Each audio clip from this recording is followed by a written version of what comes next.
I love you, Dad. Yes, good, good.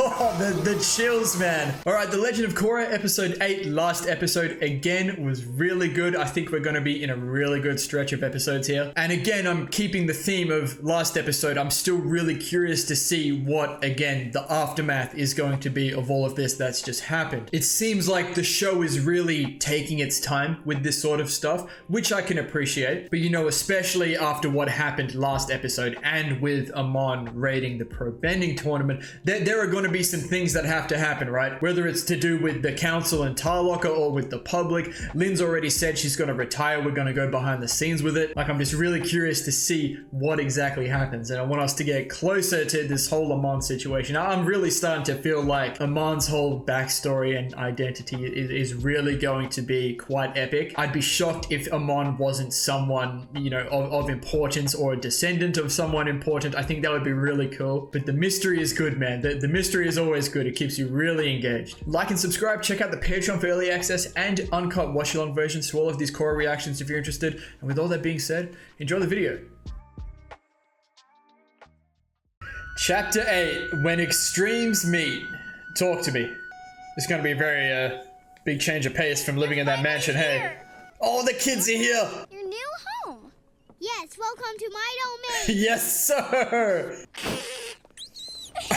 Yip yip, fly, Sky Bison. Yes, sir, he said yip yip. The kids are the best, man. The fly bison sleep in those caves down there. I don't know her name. She's the only one I can't remember. That's where we grow the vegetables we eat. We shall meet again soon, beautiful woman. Dude, he's got so much character. I'll take you to your room this way. Iki, okay. Lock that in the brain. Jinora, Iki, and Milo, the goats. Asami, did you know Korra likes Mako? What? No, I wasn't completely aware of that. It's a disaster. Hey! She got no idea as well. Oh. Hey, yo! That was wild. It is with great humility that I take her place as the new chief of police. But there is one man who has been effective against Amon's revolution. Councilman TARLOCK. I will report directly to him. Oh, that doesn't bode well. TARLOCK, I don't know what you did to get Chief Saikan in your pocket, but I highly doubt it was legal. Oh, Tenzin. Always the conspiracy theorist. On paper, it might look like TARLOCK's the guy, but he's not. I look forward to your return to my task force. Forget it. We're going with Lynn, man. But I'm sure you'll come to your senses, as you have in the past. Don't hold your breath, bub. Bub. You know, you need me, but I don't need you. Talk to him, then. I'm the Avatar.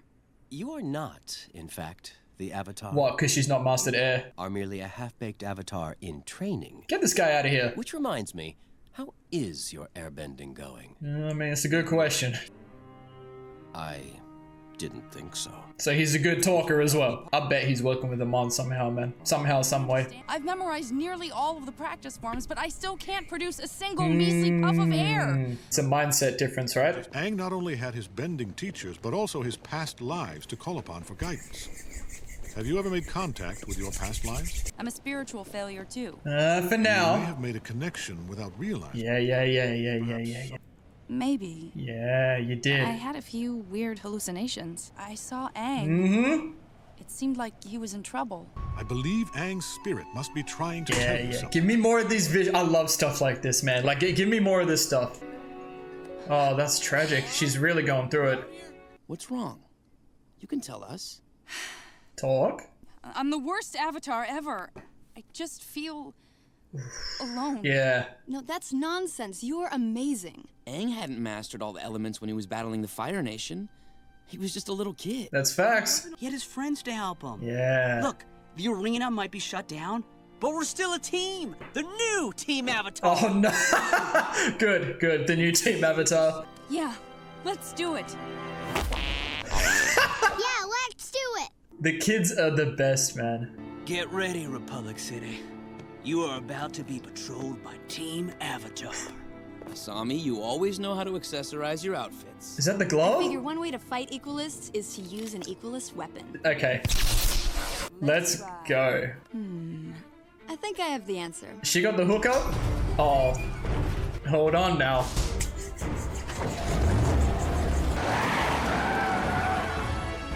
You think this'll do? Hey, she's badass as hell, man. Yeah, she can stay. She's staying. I don't care. Jailbreak at headquarters. Officers down, electrocuted. Chi blockers and equalist convicts are still at large, armed and dangerous. Let's get him.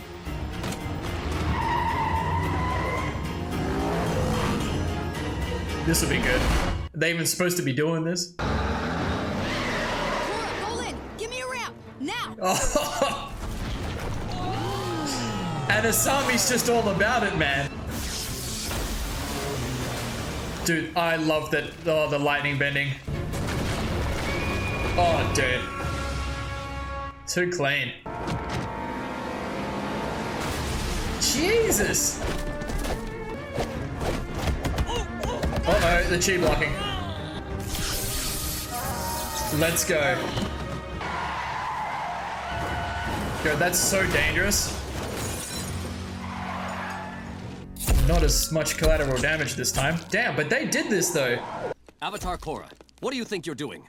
Oh, hey, Tarlock. Nice of you to show up, finally. What you did was tear up the city and impede the real authorities in their pursuit of these criminals. That's funny. I didn't see your little task force or the cops the whole time. If it wasn't for— This is your last warning. Stay out of my way.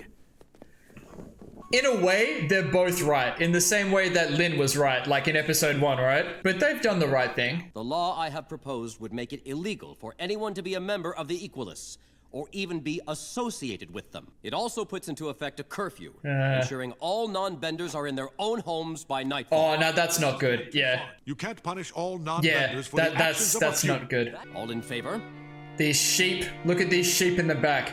Who are these guys? Get them out of here. Why are you even here, Tenzin? What's the point anymore? Tarlock's just running the show. Equalists have taken to the streets. Consider them armed and dangerous. Proceed with caution. I call front. After you? What a gentleman. Thanks. Oh, here we go. Oh no. Oh, for the God's sake, man. This is Iki's fault, man. Wait a second, these people aren't armed or dangerous. All non-benders, return to your homes immediately. You benders can't treat us this way. Mommy, look. It's the Avatar. This is exactly what Amon would want. You're our avatar too. Facts. Facts. Everyone, please stay calm. I'm gonna put a stop to this. Now, are they doing this because of Tarlock? Tarlock. Yeah, no, he's You need to turn the power back on and leave these people alone. You don't have the right to treat these innocent people like criminals. They're just normal people who want their rights back. Yeah, They hey? are the enemy. Round up all these Equalists. Dude, this guy Tarlock, if he's not working with Amon, he's just a dumbass. Dude, that is like insane what they're doing. Like if these people are truly just innocent. You're under arrest. What? You can't do that. Actually, I can. She's a non-bender out past curfew, and her father is a known Equalist conspirator. Arrest him and his brother. Bro, Ko could just take his face, man. Put those down and go back to the air temple. Korra, listen to him. It's not worth it. Dude, this guy Tarlock, man. Don't worry, I'll call Tenzin. We need He can get you out. to hook up with Lin. So sad to see your little team avatar broken up. Just give him a little punch. This isn't over, Tarlock. Oh, I believe it is. Like, what is this even doing for Tarlock? Does he just want to be, like, in control like this? Like, the discrimination is getting very ridiculous, no? I'll take care of this.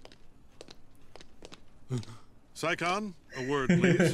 They were interfering with police business. Rounding up innocent people and claiming they were equalists.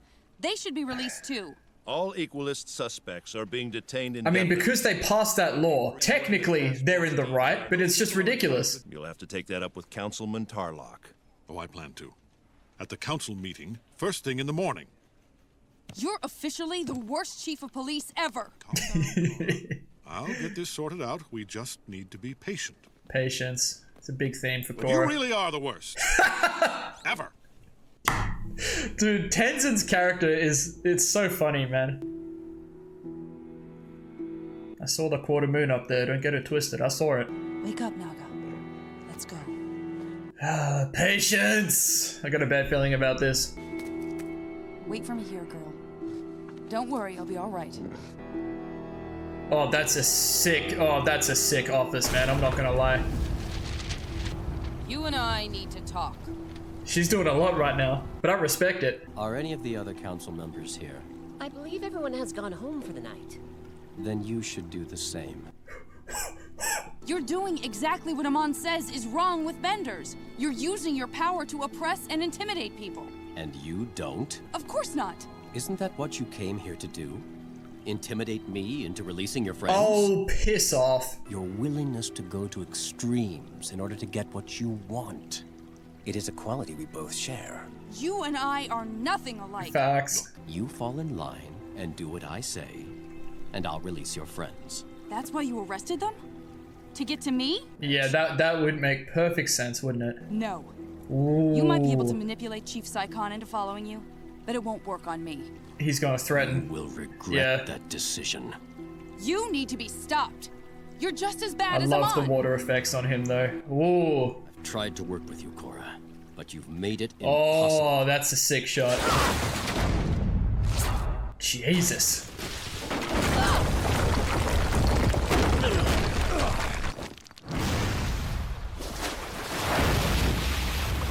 Ooh. Oh, shit. I love the slow-mos, man.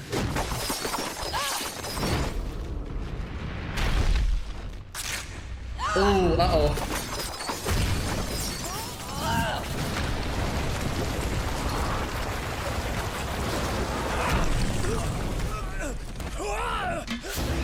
Jesus, mate. Still think I'm a half-baked avatar? Let him know. Don't do too much, though.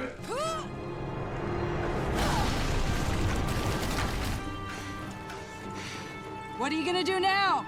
You're all out of water, pal.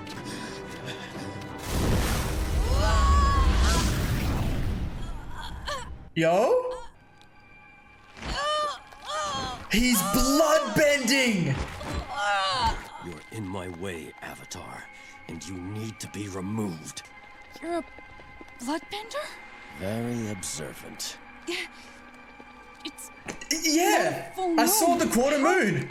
How are you doing this? There are a lot of things you don't know about me.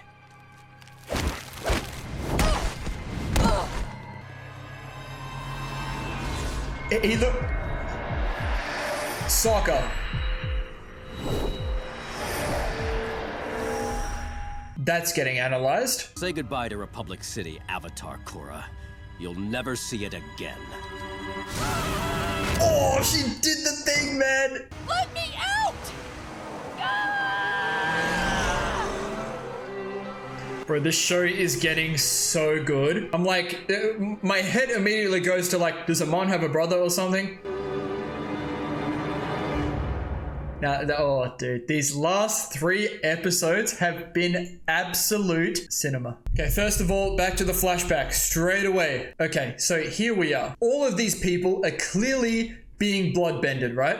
That's clearly what's happening. So bloodbending is something that can be taught, right? It's not a hereditary thing. And like, look, I can't speak for what time of day this is happening in, but like, it doesn't like, obviously there's not a lot of color going on, but like there is some light back here. Imagine this is during the day. Wouldn't that be insane? So, and then this guy, is this TARLOCK's like a parent or something? A relative? Like what happened there, man? What was going on? So good, man. So clearly there is just so much more to TARLOCK. And I noticed that when TARLOCK got triggered when Korra said, you know, he was just as bad as Amon. Like there are obviously things hidden with all of this that I don't know if you can understand at this point. But man, it's fun to talk about. All right, so it's been obvious that TARLOCK has had his own agenda, right? They've made that apparent from the start, but it might be deeper in some ways than just he wants to be the guy in charge of the council, right? Like he's really pushing, like it's the same as Amon, right? But clearly he's not. I don't think he's working with Amon now. I think he might have some connection with him because that would be too obvious, right? If Tarlok of all people was working with Amon. There's got to be some connection. Maybe they're related. Maybe something similar like happened to each other. But he's clearly being like ridiculous, like with these laws, like to enact all non-benders need to have a curfew. Like that's crazy, obviously. And he's pretty much tried to arrest all of these non-benders just for existing. Claimed they were equalists, they were armed and dangerous. That was just not the case. And when the new team Avatar, shout outs to that, that's really cool, captured that first lot of equalists, like Korra said, there was no task force of Tarlocks and no police out there. And Tarlok clearly has the new chief of police, you know, following his orders or something like that. So you can see the conspiracy going on. You know, Tenzin's right as the conspiracy theorist. He's absolutely right. But all of that is super interesting. Shout outs to Tarlok's office, man. That waterfall, that was really dope. And that was a good fight as well. Tarlok is obviously very, very skilled. But if he didn't have bloodbending, he didn't know how to do it, Korra would have beaten him. Korra was badass there as well. Dude, when she breathed the fire like Iroh does, I know that's not an Iroh specific thing. We saw Azula doing it too. But that was sick, man. Like, I love that. But just more questions. Dude, I haven't felt like this since the first time I watched Attack on Titan. Now, I don't think, obviously, this plot is going to be nearly as deep as Attack on Titan, but it's making me ask a shit ton of questions. And I just want to know everything. Like, and that's exactly what Attack on Titan did. And look, I can only applaud that. And of course, a whole bunch of other stuff happened in this episode. Frickin' Iki, who couldn't keep her little mouth shut, has just blurted out to Asami that Korra likes Mako. And now, you know, Asami's noticing things. You know, like Mako opens the door for Korra, and now Asami's a little bit sus. Like, I thought Asami was just like, she was like, oh, it is what it is. She was going to be chill about it. But I really hope that Asami's fatal flaw in this instance is not that she just gets super jealous or she hates the fact that Korra's got a thing for Mako, because Asami existing is actually really cool. She's hell badass, man. She got the glove on, like she's got the cars, like, and we're just riding around and she's helping us like zap equalists, like, and she's just about it. It's dope. It's just good. So I'm hoping this is just another hurdle for the teenagers to get across, you know? But at least they're only sprinkling it in now. It's not like that entire episode 5 was like, and it's pretty much being overshadowed by all this epic plot stuff that's going on. So hey, it is what it is, man. But currently, here's the situation. Everyone's in prison and Korra's being taken somewhere bad. So who do we have left? We have Tenzin and Lin. Now I know she was hurt and she could potentially still be recovering, but I was really excited about the possibility of us all teaming up with Lin, going behind the scenes with it. That still very well could happen. Like I said during the episode, why is Tenzin even in the council at this point? Those other 3 council members are just freaking Tarlok sheep. Let's all go behind the scenes with it, you know, like in the old days, like what the original Team Avatar did. So with Korra and Airbending, like you can kind of see the issue, right? Like it's the element that's completely opposite her personality. And I do love the notion in this show that that's the focus with the bendings. Like she favors fire bending, right? She has a very fiery personality. And air being the element of freedom and in some ways, as Tenzin describes, patience is what she's having difficulty with. And it makes the most sense, even in this instance. And it's gotten her locked up. Tenzin told her to be patient, wait for the morning. Once again, she's taken things into her own hands and she's getting cooked for it. So this is clearly a lesson she needs to learn. Whereas in the last Airbender, Aang had the most trouble with earth because it was the element opposite air. It wasn't explicitly a personality thing. It very well could have been related to that, but I love that the emphasis is on personalities here and not just, oh, Korra had trouble with fire because she's a waterbender. No, fire is like, you know, it comes almost the most naturally to her, even though she was born into the Southern Water Tribe. And Tenzin did say to Korra that perhaps Aang is trying to speak to Korra through these hallucinations, and because she's so out of whack with the spiritual side of things, it's only in these extreme circumstances, or perhaps when she's like getting blacked out or something, that she's having these hallucinations. So I would just love to see Korra like getting some airbending down, like nailing that, figuring out herself why she's having trouble with it, and then getting in touch with her spiritual side, and then, you know, talking to Aang. Where's the Avatar state? Like, it makes a lot of sense why we haven't seen it, but think about how many times we'd seen Aang in the Avatar state at this point at the last Airbender, man. Another great contrast. But I think I'm going to leave this one here and go straight into the next episode. Like, I'm having the time of my life right now with this show. It's getting really good. So thank you all so much for watching. If you enjoyed, please leave a like and subscribe to the channel if you want to see more. And as always, please continue to leave your comments and feedback down below. You know, I always appreciate it. And we'll see you all in the next episode of The Legend of Korra.